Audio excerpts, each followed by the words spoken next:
नमस्कार। कभी सोचा है हमारी पृथ्वी पर इतनी तरह के जीव जंतु, इतने अलग अलग पेड़ पौधे क्यों हैं? मतलब ये सब इतने अलग कैसे हैं? आज हम इसी पहेली को सुलझाएंगे एक नक्शे की मदद से। ये नक्शा है बायोम का। इससे पता चलता है कि हमारी धरती पर जिंदगी कहाँ और कैसे पनपती है। तो चलिए एक सीधे से सवाल से शुरू करते हैं। सहारा रेगिस्तान में पेंगुइन क्यों नहीं मिलते, या फिर आर्कटिक की बर्फ में कैक्टस क्यों नहीं उगता? सुनने में अजीब लगता है ना, पर इसका जवाब एक बहुत ही सरल लेकिन बहुत ही पावरफुल आइडिया में छुपा है। और वो पावरफुल आइडिया है बायोम। जी हाँ, यही वो कॉन्सेप्ट है जो हमें बताएगा कि पेंगुइन और कैक्टस अपनी अपनी जगह पर ही क्यों रहते हैं। असल में ये इस बात को समझने की चाबी है कि पूरी पृथ्वी पर जीवन कैसे फैला हुआ है। तो सवाल उठता है, आखिर ये बायोम है क्या? बहुत आसान शब्दों में समझें तो ये एक बहुत बड़ा इलाका होता है जहाँ के पेड़ पौधे, जानवर और यहाँ तक के मौसम सब एक जैसे होते हैं। एक तरह से कह सकते हैं कि ये कुदरत का अपना मोहल्ला है, जहाँ रहने वाले सब एक ही जैसे माहौल में ढल चुके होते हैं। अब एक कंफ्यूजन जो अक्सर होता है उसे भी दूर कर लेते हैं। बायोम और इकोसिस्टम, इनमें क्या फर्क है? देखिए, इसे ऐसे समझिए। मान लीजिए कि बायोम एक बहुत बड़ा शहर है, जैसे कि पूरा का पूरा अमेज़न रेन फॉरेस्ट। तो उस शहर के अंदर जो अलग अलग मोहल्ले हैं, पार्क हैं, या यहाँ तक कि किसी के घर का छोटा सा बगीचा भी, वो सब इकोसिस्टम है। तो सवाल ये है कि इन बड़े बड़े बायोम को बनाने वाले नियम क्या हैं? मतलब कौन तय करता है कि कहाँ रेगिस्तान होगा और कहाँ जंगल? जमीन पर तो सारा खेल क्लाइमेट यानी जलवायु का है, और इसके दो मेन खिलाड़ी हैं, टेम्परेचर और पानी। बस यही दो चीजें तय करती हैं कि किसी जगह पर कैसी जिंदगी पनपेगी। और इस पूरी बात को ये डायग्राम, जिसे व्हिटेकर डायग्राम कहते हैं, बड़े शानदार तरीके से समझाता है। इसे धरती पर जिंदगी को समझने की एक चीट शीट मान सकते हैं। देखिए, बस वाई एक्सिस पर सालाना बारिश को देखिए और उसे एक्स एक्सिस पर औसत तापमान से मिला दीजिए, और बस आपको पता चल जाएगा कि वहां कौन सा बायोम मिलने वाला है। चलिए इसे एक्शन में देखते हैं। एक तरफ ज्यादा गर्मी और खूब सारी बारिश मिलकर बनाते हैं एक घना हरा भरा ट्रॉपिकल रेन फॉरेस्ट। लेकिन दूसरी तरफ गर्मी उतनी रखिए पर बारिश को हटा दीजिए, तो नतीजा क्या होगा? एक सूखा रेगिस्तान। ये क्लाइमेट की ताकत का कितना जबरदस्त उदाहरण है ना?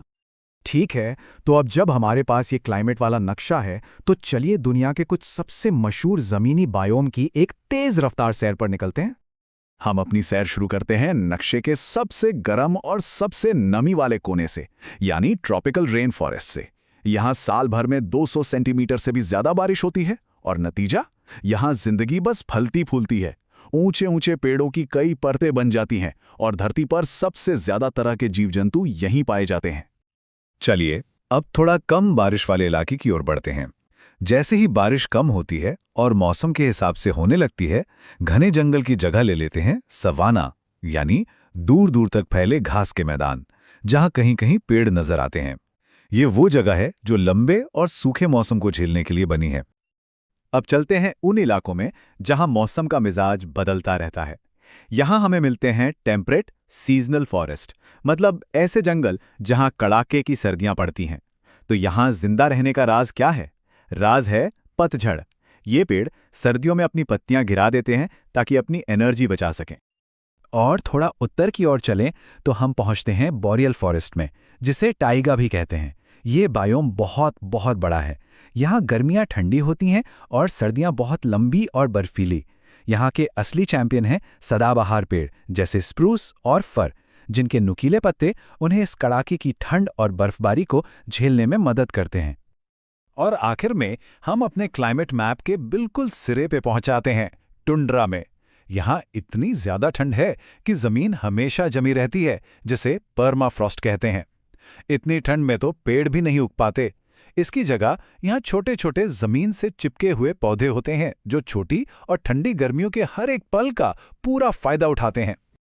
तो ये तो हुई जमीन की बात, लेकिन हमारा सफर अभी खत्म नहीं हुआ है। सच कहूं तो हमने तो बस शुरुआत की है। अब हम एक ऐसी दुनिया में गोता लगाने वाले हैं जहां के नियम बिल्कुल अलग हैं।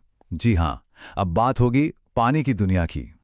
तो हमारे पृथ्वी का वो 71% हिस्सा जो पानी से ढका है, उसका क्या? पता है, यहां पर क्लाइमेट उतना बड़ा बॉस नहीं है।